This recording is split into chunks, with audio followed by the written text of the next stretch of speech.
14주 공부를 하지요. 13주는 연애간의 탈낭만화, 이런 주제로 70년대 조혜일의 소설부터 시작을 해서 2000년대 박현욱의 소설 아내가 결혼했다까지 연애를 바라보는 변화되는 어떤 관점들, 그것이 탈낭만화의 흐름이라고 하는 측면에서 살펴봤지요. 14주는 재난서사에 담긴 종교적 상징과 파국의 의미라고 하는 주제로 김애란, 윤고은, 정용준의 소설을 3차 시에 걸쳐서 1, 2, 3차 시에 걸쳐서 살펴보려고 해요.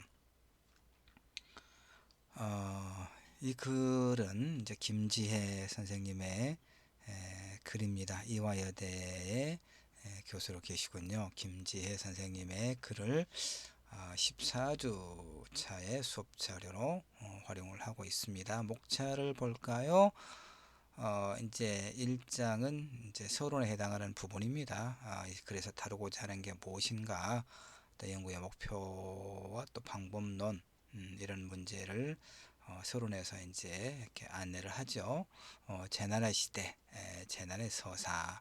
그다음에 2장, 3장, 4장은 이제 각각 그 본문에 해당하는 건데, 김애란, 윤고은, 정용준의 소설을 읽는 거죠. 재난 서사 에 담긴 종교적 상징과 파국의 의미라고 하는 관점에서 2장, 3장, 4장은 김애란, 윤고은, 정용준의 소설을 분석하는 거예요. 이제 5장은 결론에 해당하는 부분이죠. 본론에서 다뤘던 내용들을 아주 간략하게 요약 정리하고 있는 그런 글입니다. 국문 초록은 논문의 형태에서 늘 그 전체, 이 글 전체를 아주 간략하게 핵심적인 내용만 요약하고 있는 부분이 있죠. 볼까요? 2000년대 이후 우리 사회는 사실 지금 보면 그 코로나 바이러스도 하나의 재난적인 상황이죠. 이 역병, 세계적인 대유행 역병은 재난적인 상황입니다.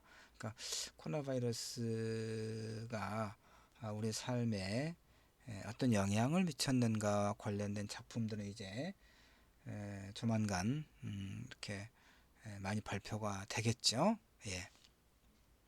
지금 이제 오늘 이번 14주차는 재난과 관련된 재난 서사, 어떤 게 있는가 좀 보도록 할까요? 자, 2000년대 이후 우리 사회에는 세계 파국을 담고 있는 묵시론적 재난 서사가 두드러지더라. 세계 곳곳에서 벌어지고 있는 정치, 경제, 종교적 분쟁과 질병, 그리고 환경 재난 등에 기반하고 있는 이런 재난의 상상력은 인류의 생존을 위협하는 시스템에 대한 막연한 불안과 공포를 담아내고 있더라, 이런 얘기입니다. 이런 재난서사는 위협의 존재를 명확하게 포착할 수 없는 현대사회의 포보포비아와 관련되더라. 공포에 대한 공포증. 자, 그래서 이 글에서는 구약성서의 심판을 모티브로 하고 있는 김애란, 윤고은, 정용준의 소설을 중심으로 한국 현대 소설에 나타난 종교적 상징과 파국의 의미를 분석한다, 이런 얘기죠. 분석했다. 성경에 등장하는 묵시록적 심판은 금기에 대한 처벌을 통해 질서와 규율을 바로잡고 하나님과 인간의 언약을 굳건하게 하는 정화의 기능을 한다. 그런데 소설에서는 어떤 소설입니까?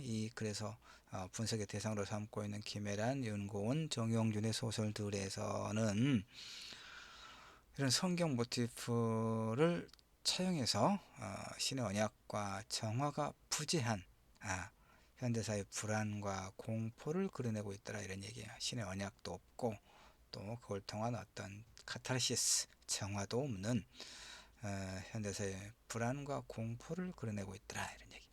노아의 방주를 패러디한 김애란의 물속 골리앗이라고 하는 소설은 거대한 홍수 속에 남겨진 소년의 서사 이야기를 통해 국가가 실종된 액체 시대에 철저히 고립된 개인의 문제를 보여주고 어떤 뭘 상징하고 있는지 김혜란의 소설이 짐작할 수 있겠죠. 윤고은의 밤의 여행자들은 재난의 공포와 고통까지도 상품하는 현상을 통해 인간의 비틀린 욕망을 보여주고 있다, 이런 얘기야. 이 소설은 구약 성경의 예언자 요나와 이름이 같은 주인공 요나를 등장시켜서 윤고은의 밤의 여행자들 소설입니다. 재난을 경고하는 묵시론적 서사를 취하고 있고, 재난 상품을 점검하기 위해 파견된 재난여행 프로그래머 요나는 돈벌을 위해 인공적 재난을 만들려는 자본주의 권력에 맞서다 죽음을 맞이하지만 그의 죽음 역시 재난여행 상품에서 활용되고 있더라, 이런 얘기예요. 정영준의 바벨은 인간의 교만함과 타락을 다룬 바벨의 탑과 노아의 방주, 요나 모티프를 패러디해서 오늘 뛰어넘고자 하는 욕망을 인류 종말과 연결시켜서 그리고 있고, 이 소설에서는 바벨이죠. 소설에서는 잘못된 과학 실험을 통해 인간의 말이 펠릿이라는 물리적 형태로 전환되는 파국의 상황을 묘사하고 있는데, 이 소설은 인간의 교만함을 경계하는 성경과 달리 국민들을 침묵하게 하는 폭력적인 국가 권력을 비판함으로써 잘못된 권력이 초래할 수 있는 재앙의 공포를 이제 그런 주제를 메시지를 전하고 있다, 이런 얘기입니다. 참고로 이 글은 2017년에 발표된 내용, 그러니까 이제 학술대에서 발표한 내용을 수정 보완해서 이제 논문에 게재했다, 이런 얘기죠. 2017년, 2018년 그 정도의 상황입니다. 지금 2020년대에 시작된 이 미중의 세계적인 역병 코로나 바이러스는 몰려오기 이전에 발표되고 또 그 발표된 작품들을 분석하고 있는 글이죠. 이처럼 최근에 성경의 재난과 심판 모티프를 차용하고 있는 이들 소설에서는 기독교적 의미의 심판이 지닌 정화의 기능을 소구한 채 현대사회에 대한 파국적 상상력을 비판적으로 그려내고 있더라. 이들은 심판자로서의 신이 부재한 시대의 불안과 공포를 드러내는 한편 신을 대신하여 막강한 권력을 가지고 있는 정치적, 경제적 권력자의 폭력에 대한 비판을 담고 있다. 즉 김혜란, 윤고은, 정용준의 소설을 통해 살펴본 재난서사는 불안정한 폭력이 난무하는 우리 사회를 향한 암울한 전망이자 경고의 메시지다, 이렇게 분석을 합니다. 그러니까 이제 간혹 이런 이제 질문을 받기도 해요. 왜 문학은 이렇게 어두운 측면을 그려내느냐? 우리 삶이라고 하는 것이 양면적이고 또는 복합적인 것인데 늘 어두운 부분만을 이렇게 드러내는 것이 어떤 의미가 있느냐라는 질문을 이제 문학을 공부하는 친구들 또는 아닌 사람들에게서도 종종 받지요. 그럴 때 우리는 이제 어떻게 답변을 할 수 있을까요? 내 답변은 이거예요. 이제 문학은 이렇게 디스토피아적 상황을 그려냄으로써 디스토피아적인 상황을, 그러니까 우리가 이제 가지고 있는 그 건강하고 행복하게 살고자 하는 그런 어떤 욕망들, 현실적인 욕망들, 그리고 이제 가치 있고 의미 있는 그런 어떤 세계를 추구하고자 하는 그런 열망들을 방해하고 억압하는 것이 굉장히 많죠. 그러니까 우리를 억압하는 것이 무엇인가를 드러내 보여줌으로써 그 억압 너머의 어떤 그 유토피아적 상황을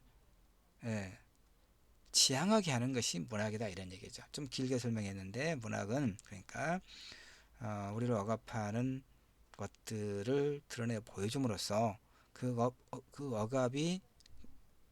억압 너머에 그 억압이 사라진 어떤 세계, 그러니까 유토피아적 세계라고 볼 수 있겠죠. 그러니까 디스토피아적 세계를 그려냄으로써 유토피아를 지향하는 것이 문학이다라고 볼 수 있어요. 그래서 문학은 이렇게 현실에서 우리가 목도하고 있는, 경험하고 있는 억압적인 현실, 어떤 그래서 이제 14주차에서 보고 있는 이 작품들에서 볼 수 있는 것과 같은 어떤 재난적 상황, 재난은 디스토피아적 상황이죠.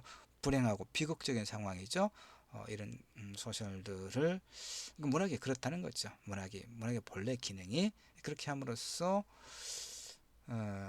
우리가 그 잃어버린 것이 무엇인가, 또 우리가 추구해야 할 것이 무엇인가를 숙고하게 만드는, 깊이 생각하게 만드는 것이다 라고 이해를 하면 왜 문학이, 특히 소설이 이렇게 우리 삶의 어두운 측면만을 보여주고 있느냐라고 하는 질문에 대한 좋은 대답이 될 수 있을 거예요. 알겠죠, 여러분? 자, 그래서 이제 서론에 해당하는 1장을 보도록 합시다.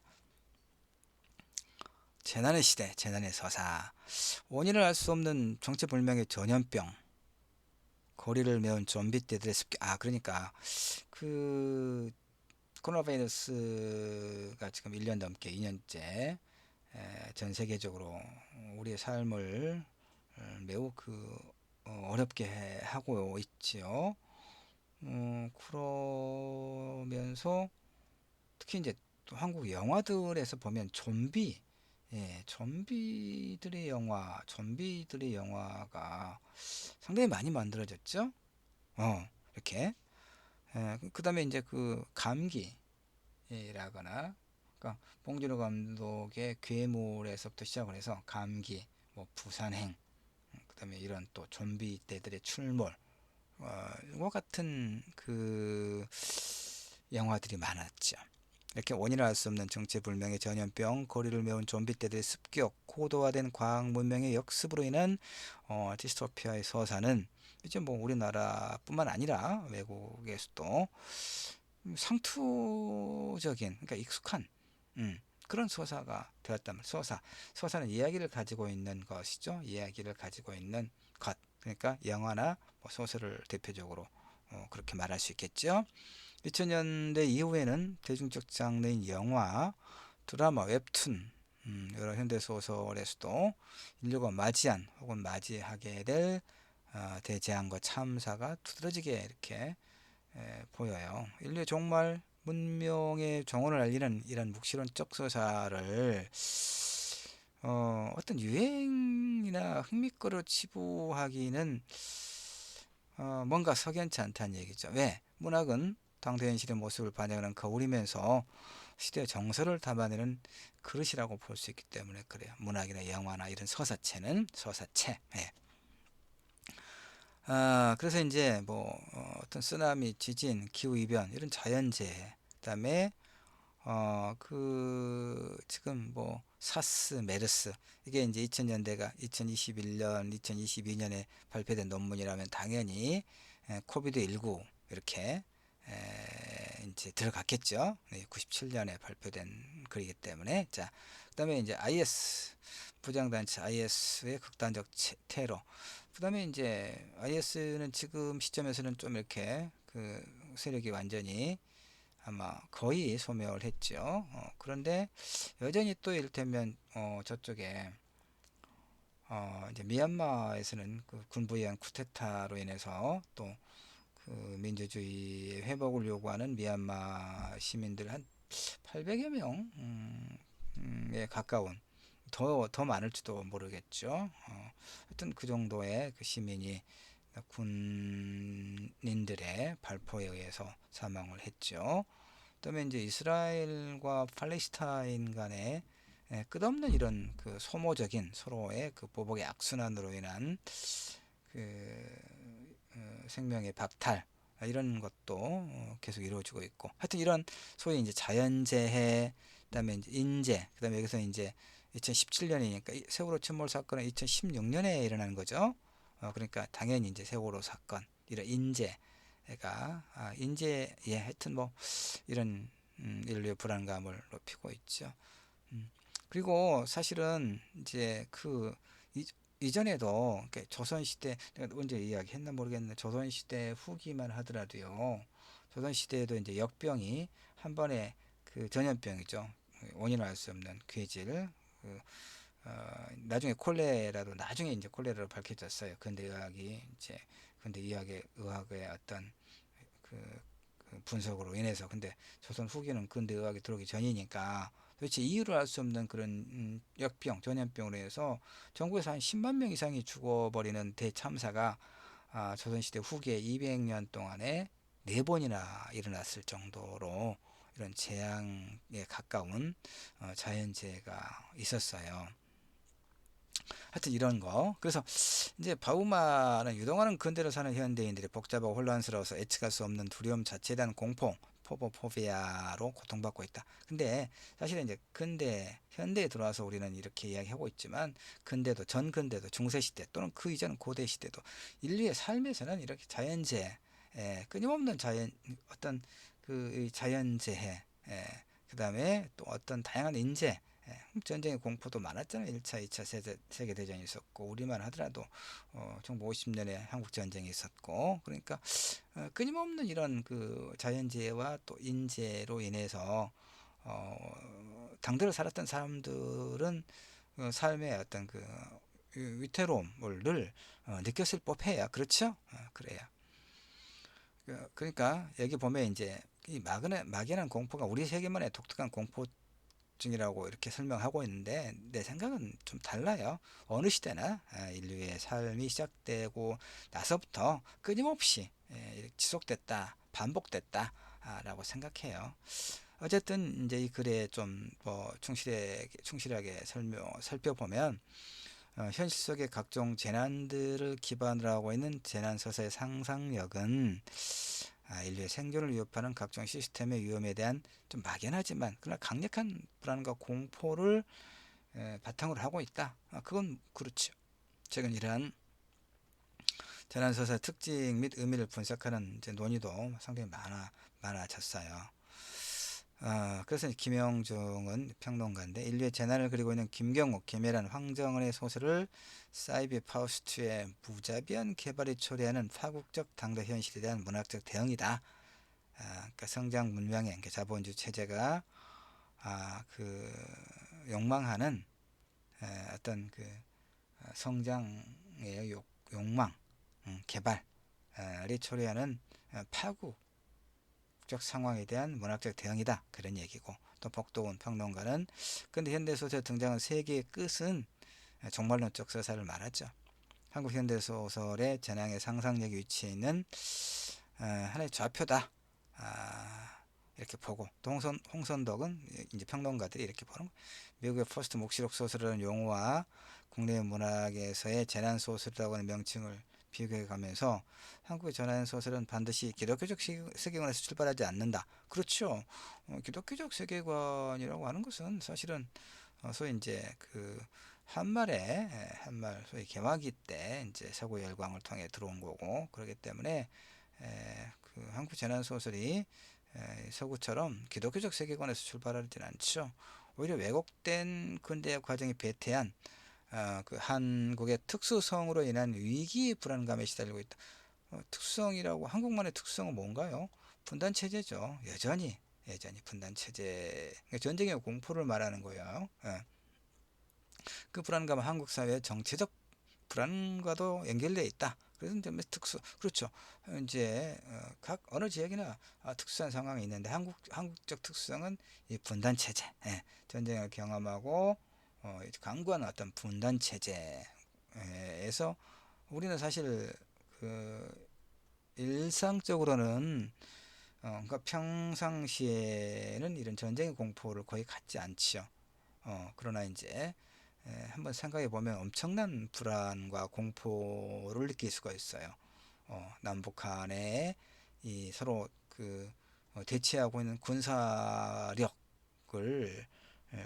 그다음에 또 이런 어떤 재래식 무장, 이런 것을 비교하면 아주 깜짝 놀랄 만큼 근데 그런 측면에서 외국의 이제 그 분석가들은 한국 사람들의 이 태평스러움에 대해서 또 놀랐죠.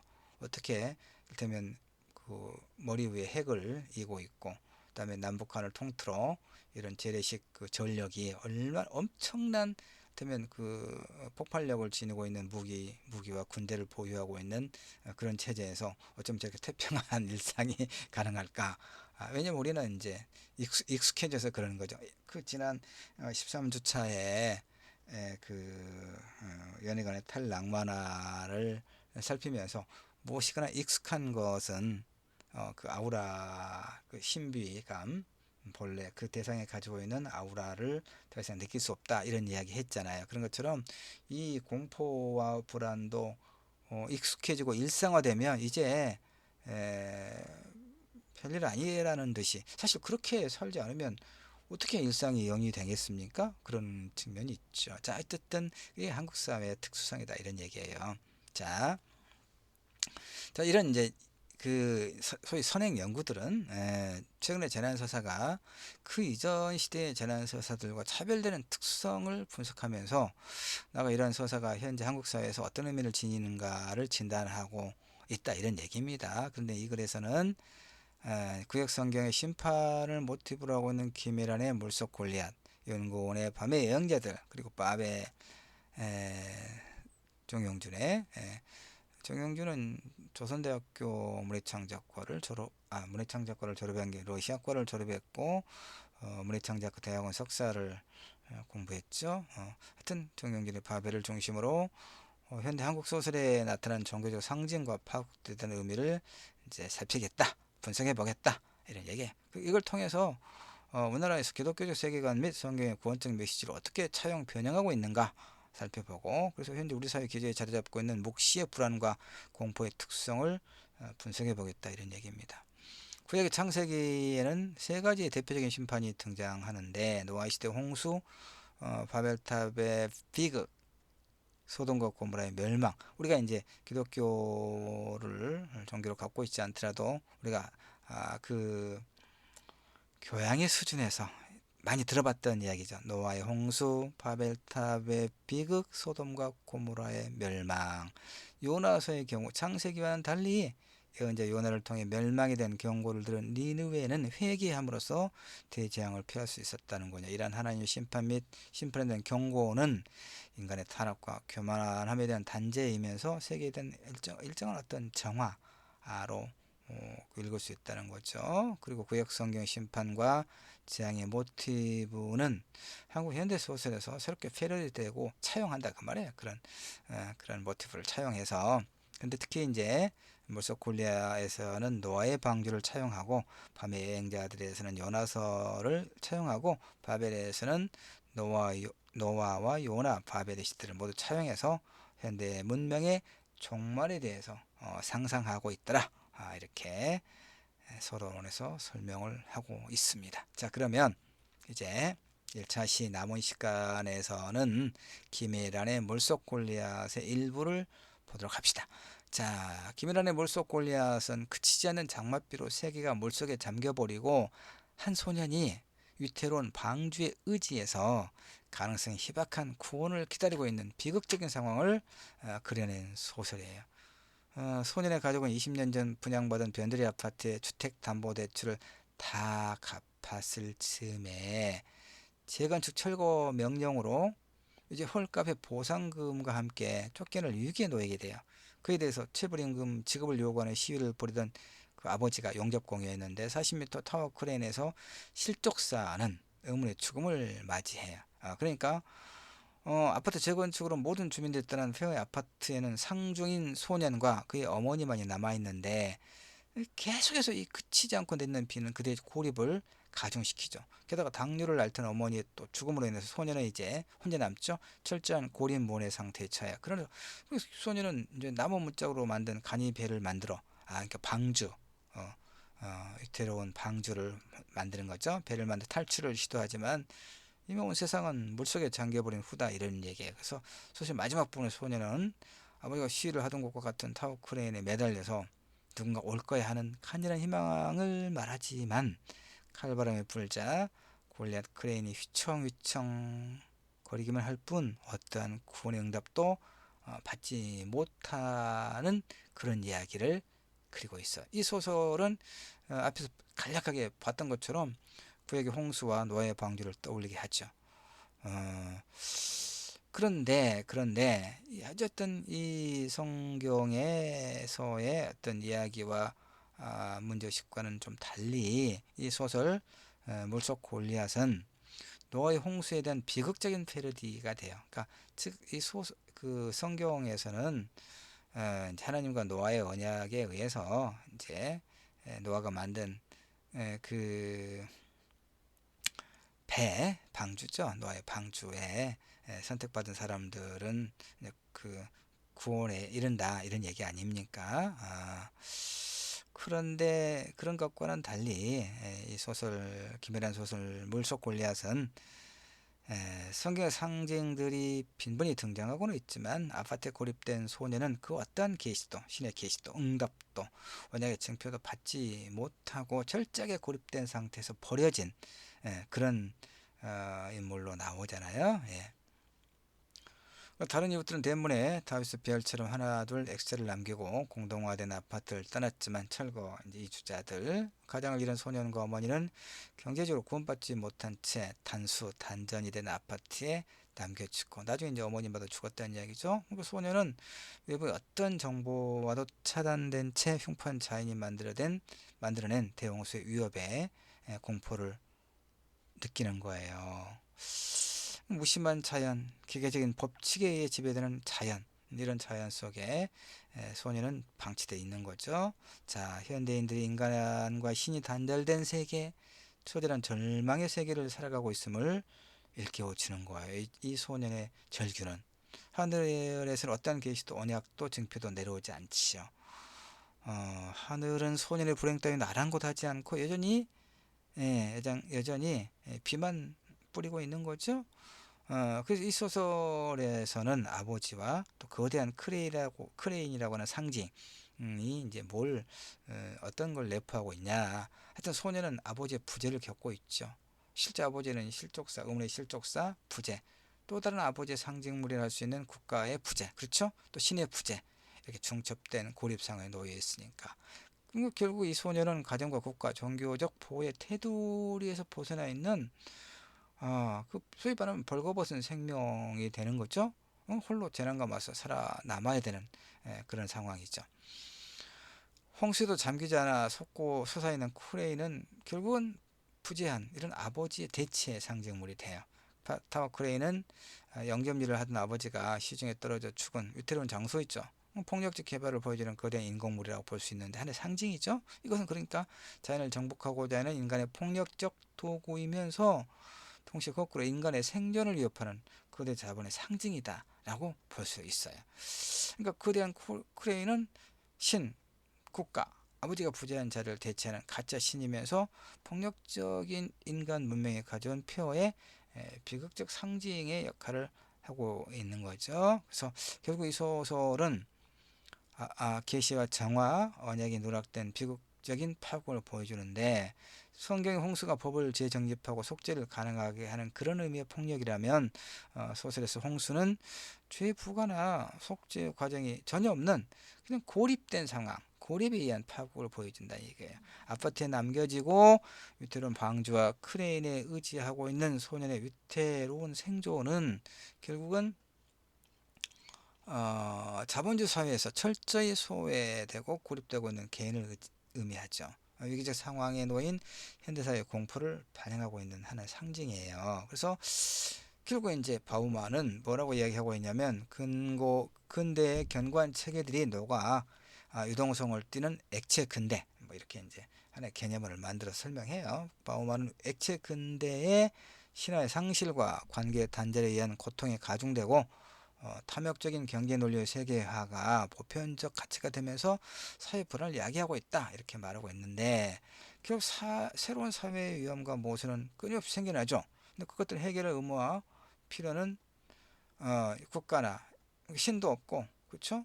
국가도 모른 척하고 결국 누가 개인의 그 개인이 그 어, 어, 떠안고 있는, 그렇죠?